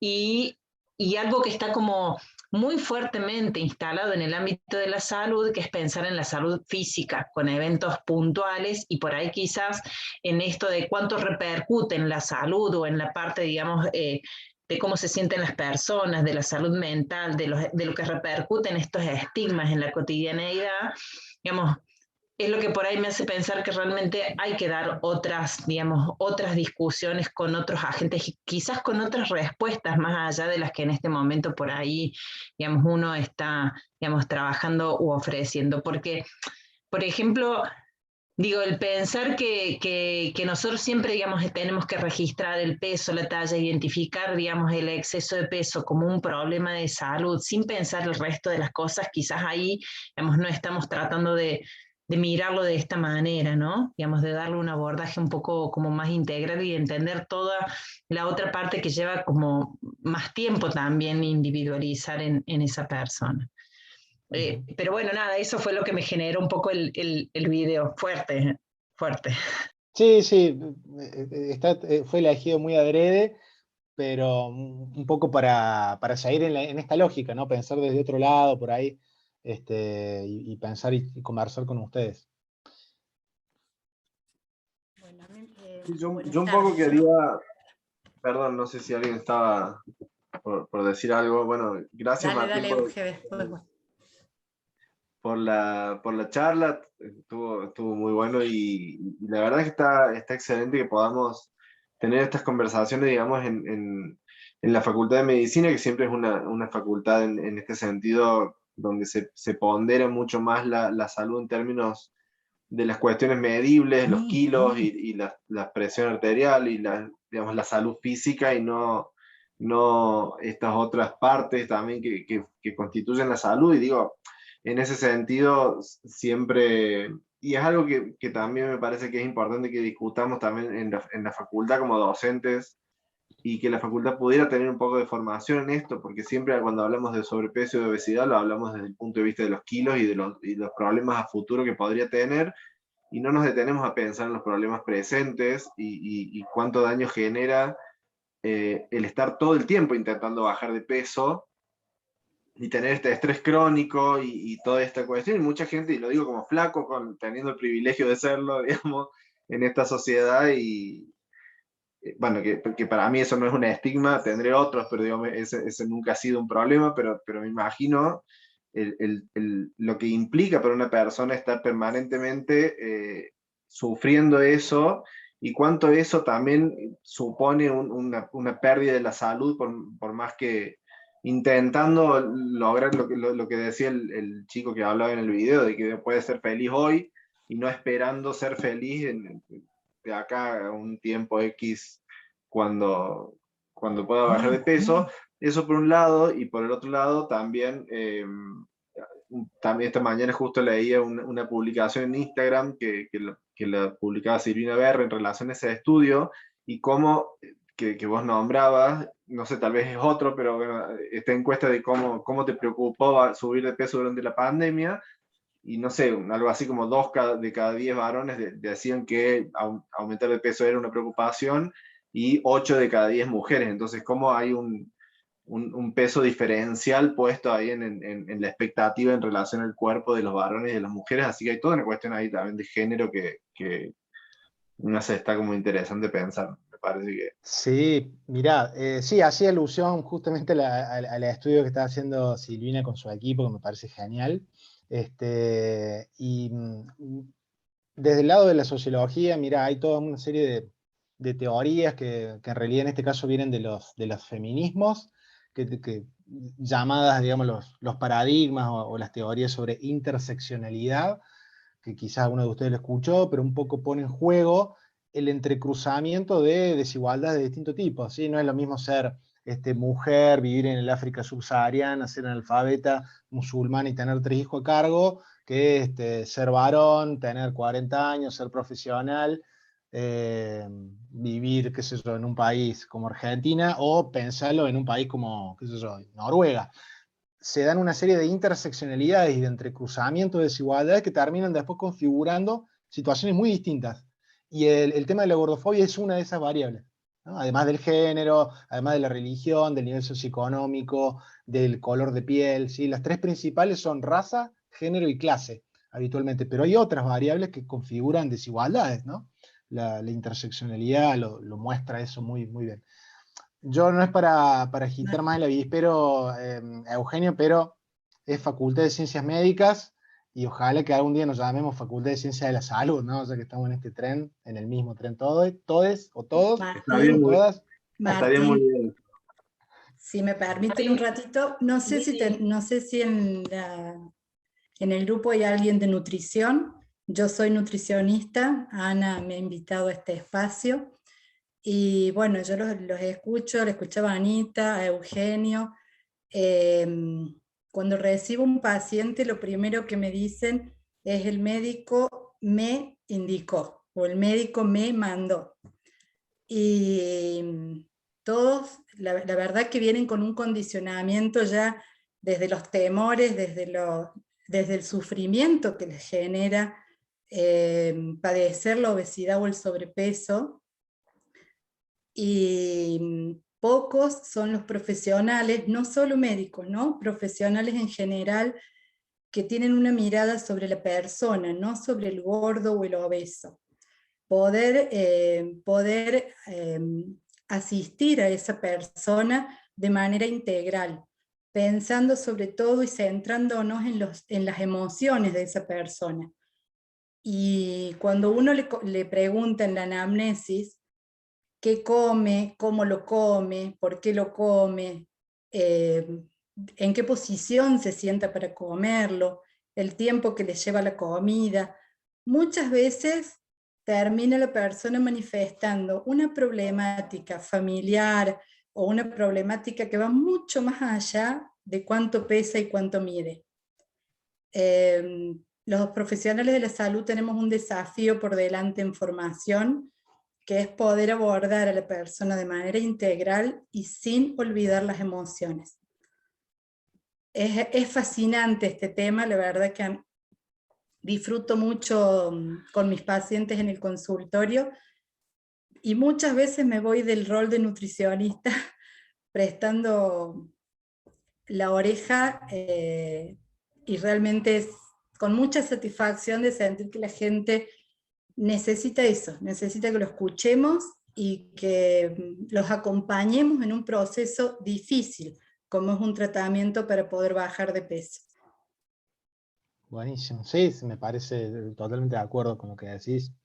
Igual creo que no, que estás siendo recontra profesional y creo que está claramente dentro de la nutrición todo lo que vos haces, ¿no? Digamos, desde una perspectiva integral, totalmente. Sí, siempre me ha interesado mucho especializarme más que nada en toda la emocionalidad que hay detrás del sufrimiento del sobrepeso y la obesidad, porque es algo mucho más grande que lo que vemos en el peso y en la talla. Así que buenísimo que que tengamos estos espacios y que poder compartir distintas experiencias, ¿no? Y seguirnos Muchas gracias. especializando. Muchas gracias. No puedo Bueno, prender no sé. la cámara porque tengo muy poca señal de internet, así que se va a cortar, así que espero que se escuche bien. A mí me llama mucho la atención, hace tiempo que descubrí la perspectiva JAES, y habla mucho en torno a las soluciones que damos como profesionales de la salud, que es un poco lo que se nos demanda cuando una persona va. A veces no necesariamente el motivo de consulta es el sobrepeso, pero muchas veces tiene que ver, y esto de la solución, que siempre nosotros lo estudiamos en términos de dietas, ¿no? Y que siempre las dietas son restrictivas, y en base a la emocionalidad, y si no evaluamos a la persona con todo su contexto y con todos sus temores que incluso acarrea el padecimiento, nos terminamos olvidando que es el circuito vicioso del el estrés crónico que produce la liberación del cortisol y que termina siendo contraproducente para el objetivo más evidente, que sería el bajar de peso. Entonces termina siendo fundamental abordar primero la problemática emocional para poder tener cambios a largo plazo, sostenibles en el tiempo, y sobre todo cuestionarnos la evidencia que tienen estas dietas, ¿no?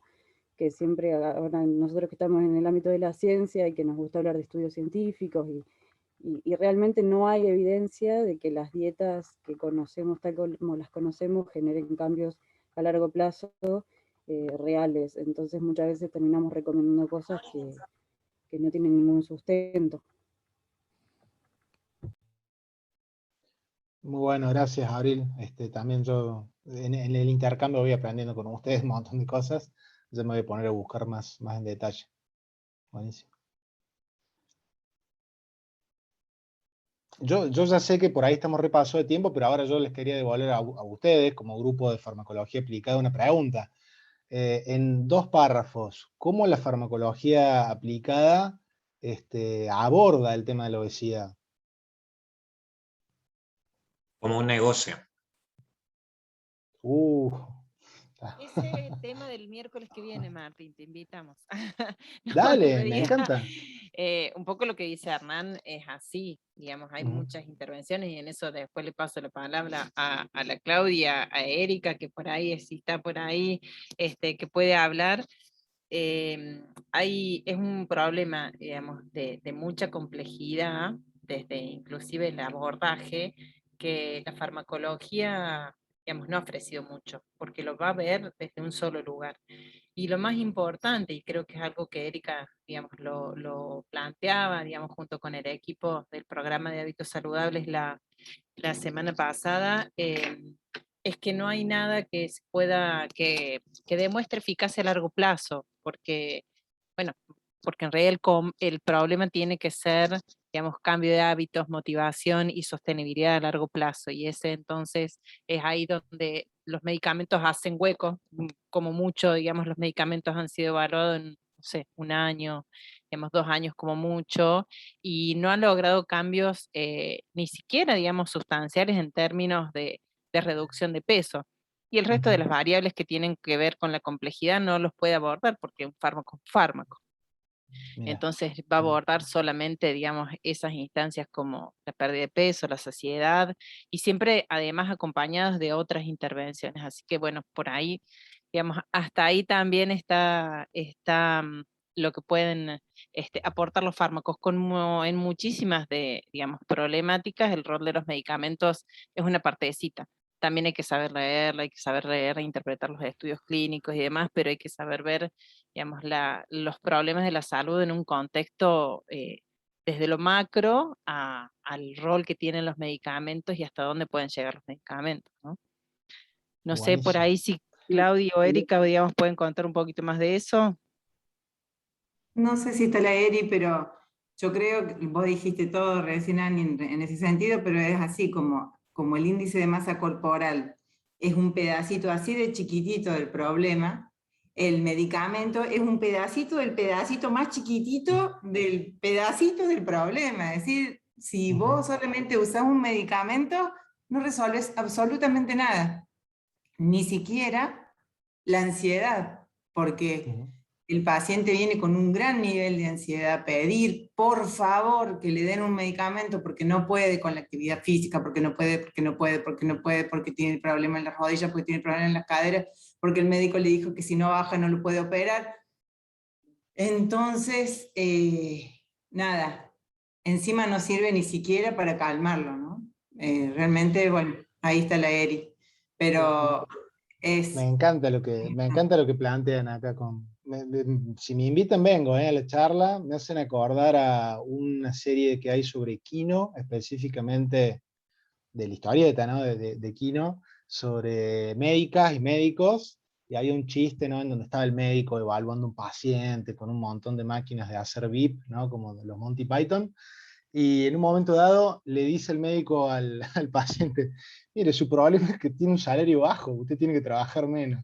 Y uno se queda así como fuertemente choqueado. Pero les agradezco en todo caso también todos estos comentarios porque me quedan acá rondando y me parece que hay mucho más por seguir haciendo. Sí, yo en ese sentido, y como docente de farmacología, no creo que, lo mismo que pasa con la depresión, digamos, son problemas tan complejos que no tienen que ver con lo médico, ni con lo biológico. Es imposible que un medicamento pueda dar solución a un problema como la depresión o como la obesidad o como un montón de otras cuestiones que tienen que ver con un montón de otros problemas que no son solucionables por la modificación de un sistema biológico. No creo que la farmacología tenga acá prácticamente ningún rol acá en la solución de esto, y lo digo como docente de farmacología. De hecho, creo que pasan a ser en realidad un problema.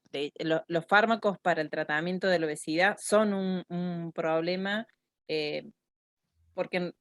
porque se plantean en un lugar casi como mágico, digamos, en profesionales que por ahí, digamos, se abordan nada más desde lo farmacológico, es porque tienen esa mirada, digamos, un poco como reducida, y porque además son intervenciones de muy alto costo, de muy alto costo, digamos, que no garantizan eficacia sostenida a largo plazo, y entonces desde ese lugar el medicamento como tecnología, digamos, tiene mucho más, digamos, como dice el Hernán por ahí, presión desde la industria farmacéutica y promoción, digamos, de las grandes compañías farmacéuticas, que realmente, digamos, poder aportar soluciones a un problema que es tan complejo, ¿no?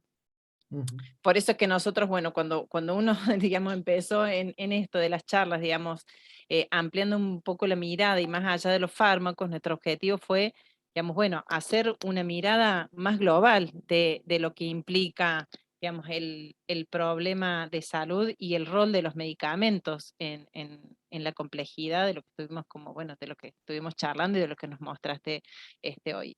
Y a veces uno tiende un poco como que en estas charlas a tratar de dar, digamos, alguna respuesta, a ver por dónde vamos, digamos, empezando a masticar o a discutir las soluciones, y creo que en realidad es de todas las miradas, ¿no? Me parece que el aporte que vos nos has dado en esta charla, al ampliar la mirada, me parece que ya nos está dando como una perspectiva que es interesante y que es muy importante, como lo planteó, digamos, Eri con el equipo en el miércoles pasado. Bueno, y que son perspectivas que son como muy necesarias dar en los espacios de salud, y más aún en la formación de los equipos de salud, ¿sí? Que después van a enfrentar esta problemática y van a tener además que dar algún tipo de respuesta. Buenísimo. Gracias. Hola, buenas tardes. Una cosita. Eri me parece que se desconectó ahí y después sigue Romina, digamos que hacemos así, Eri y después Romina. ¿Ahí se escucha? Sí. Hola Martín, hola a todos. Nada, no pude estar desde el principio de la charla y enganché un poco la última discusión más que todo, pero como cerrando un poquito la idea que venían charlando, la obesidad claramente tiene toda una cuestión mucho más amplia que querer reducirla al tratamiento con fármacos es simplificarla a algo que es imposible, y quizás también mirando un poquito la historia de los fármacos de la obesidad, ¿no? Es como que todo el tiempo han ido cambiando, todo el tiempo, digamos, como que la industria está tratando de descubrir el medicamento y terminan habiendo muchos más efectos adversos por los medicamentos y mucho más sufrimiento por los medicamentos que realmente el efecto que tiene en la enfermedad, en la obesidad. O sea que eso también parece que hay que tenerlo ahí en cuenta.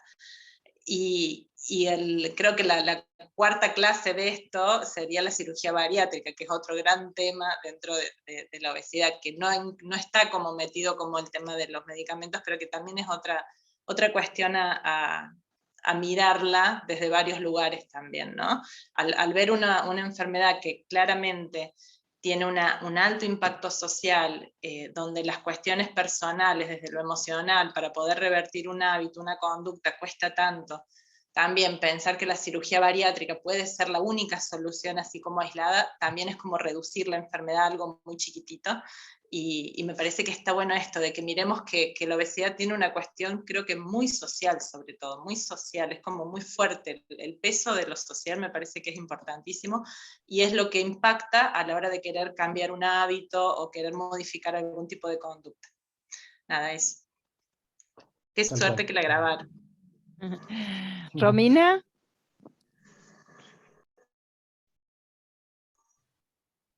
Hola, sí, buenas tardes.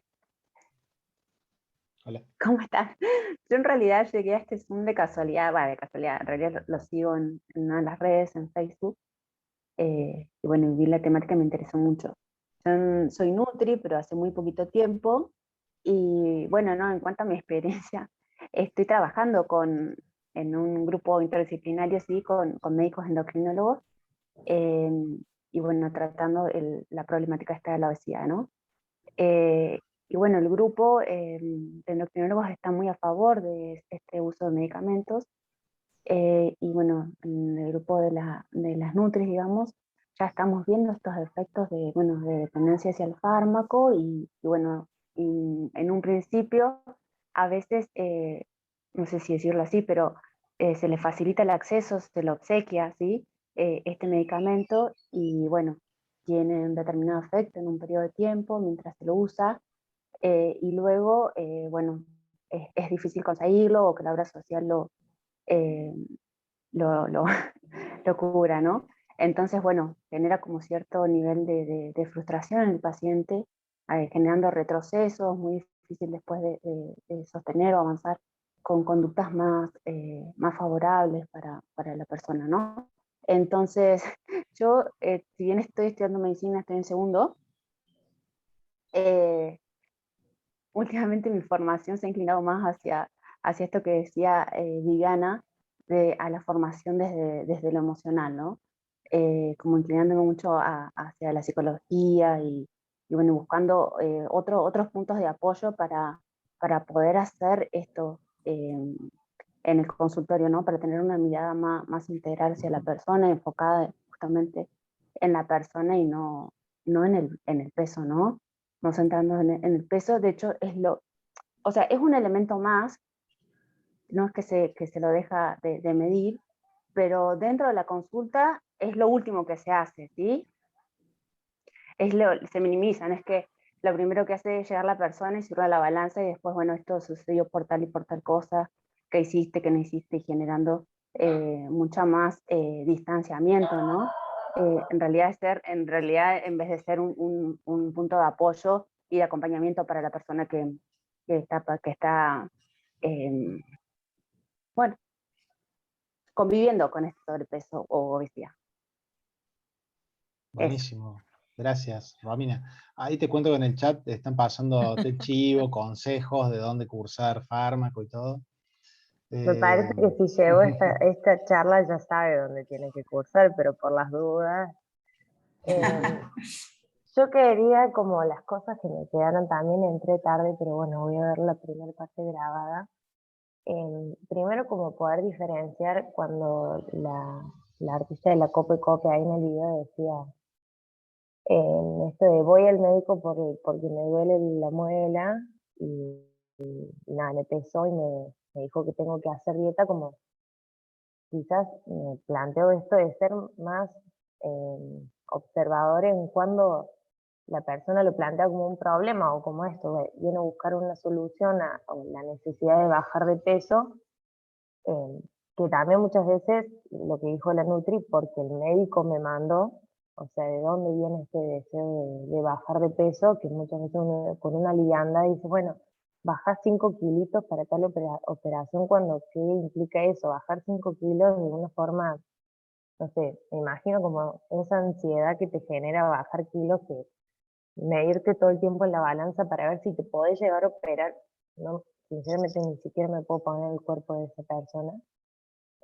Pero poder diferenciar eso cuando en realidad nosotros terminamos problematizando algo que quizás ni siquiera sabemos qué tanto impacto pueda llegar a tener en la salud mental, física, emocional, como que muchas veces lo manejamos con una liviandad de esto de los kilitos y la balanza y el índice de masa corporal, que nada, una liviandad muy irresponsable, creo. Así que bueno, me voy con más preguntas, pero contenidas, supongo, con este tipo de charlas y con ganas de ver la primera parte. Así que bueno, gracias a todos. Bueno, gracias por los comentarios. Mira, la propuesta que siempre viste es incierta, ¿no? Porque en una conversación uno nunca sabe bien para dónde va, pero sí fue aportar, digamos, desde el campo mío, que es la sociología, algo de antropología, para entender cuál es la perspectiva de personas que portan algún estigma. En este caso, la gordura, ¿no? Tipificada como un estigma, viendo cuáles son todas las tramitaciones que tienen que hacer, las estrategias que tienen que poner en juego para llevar esa carga, ¿no? Creo que cuando uno empieza a entender ese lado, que es por ahí el lado de la demanda o el lado del usuario, por ahí uno como profesional de la salud que está del otro lado del mostrador, por ahí empieza a entender otras cosas, ¿no? Esa al menos ha sido el objetivo central del diagrama que me armé para el encuentro de hoy. No sé si lo cumplí, creo que sí, pero creo que también, yo se lo dije a Ana ya, pero a mí me encanta participar de estos espacios, porque creo que acá es donde hay que estar, digamos, ¿no? En esta conversación, en estos intercambios. Así que encantado si quieren que la sigamos para otro momento. Bueno, Ana ya lo sabe, pero las puertas están abiertas, ¿sí? No hay ningún problema. Bueno, yo agradezco mucho, la verdad que además, digo, me parece que podemos sentarnos, digamos, seguir sentados, digamos, y estar, digamos, un rato largo charlando sobre el tema, porque la verdad que es apasionante estas partecitas, digamos, donde empezamos a intercambiar ideas, está muy buena y es muy interesante, pero bueno, yo le había dicho a Martín hasta las 6:30 y ya nos hemos extendido mucho, así que como para hacer, digamos, un poco, digamos, honor digamos, al horario un poco atrasado, creo que da para seguir, digamos, otras charlas más. El equipo de fármaco, yo y en nombre del equipo de todo esto te agradecemos muchísimo, Martín, por tu predisposición siempre y por, digamos, por estar, creo que es muy importante, digamos, y me parece que esto de pensar en una facultad de ciencias de la salud, que es un poco la idea de generar inclusive entre las distintas miradas estos debates necesarios, ¿no? Realmente, digamos, no sé, digamos, si uno puede en este momento, digamos, dar como respuestas acabadas a semejante problemática, sí, pero ponerlas en discusión y en debate, y ahí me parece que estamos un poco más cerca de poder realizar una mirada que beneficie, digamos, a todos los grupos. En este caso, de hecho, de lo que estamos charlando hoy, pero creo que esto sería, digamos, como una perspectiva muy importante para todas las instancias que transitan por los espacios de salud, ¿sí? Así que muy agradecidos, digamos, en todo y bueno, si les parece, entonces vamos finalizando, vamos a grabarlo, por ahí ya después se lo voy a pasar a Jorgerina Lecoqui, para ver si le pegamos una editada si hace falta, y si no, ya los vamos a subir directamente. Así que gracias, Martín, gracias a todos por estar y acompañarnos hasta este momento. Bueno, bárbaro.